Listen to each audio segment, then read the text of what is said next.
Hello everyone, and welcome to the channel. In today's video, I'm going to guide you through fixing the annoying Instagram keeps stopping error on your Android phone so you can get back to scrolling without interruptions. This process is straightforward, so let's jump right into it. The most common reason for app crashes is corrupted temporary files. We need to clear these out to give Instagram a fresh start. Go ahead and open your phone's settings. Scroll down and tap on Apps or App Management. Use the search bar or scroll to find Instagram in the list and tap on it. First, tap the button at the bottom right that says Force Stop and hit OK to confirm. Now tap on Storage and Cache. Click the Clear Cache button. Be careful not to click Clear Storage or Clear Data yet, as that will log you out. Just clearing the cache is usually enough.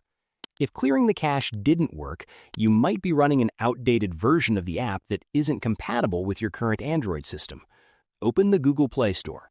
Tap on your profile icon in the top right corner and select Manage Apps and Device. Tap on Updates Available. Scroll through the list to see if Instagram is there. If you see it, tap the Update button next to it. Wait for the installation to finish, then try opening the app again. If the app is still crashing, we need to perform a clean install to remove any deep-seated bugs. Find the Instagram icon on your home screen or app drawer. Long press on the icon and select Uninstall. Once it is gone, head back to the Play Store and download Instagram again. You will need to log back in, but this is the most effective way to fix persistent crashing issues. And that's it. Your Instagram should now be running smoothly without any random stops. I hope you found this guide helpful. If you did, please give this video a thumbs up, share it with your friends, and subscribe to the channel for more tutorials. Thanks for watching, and take care.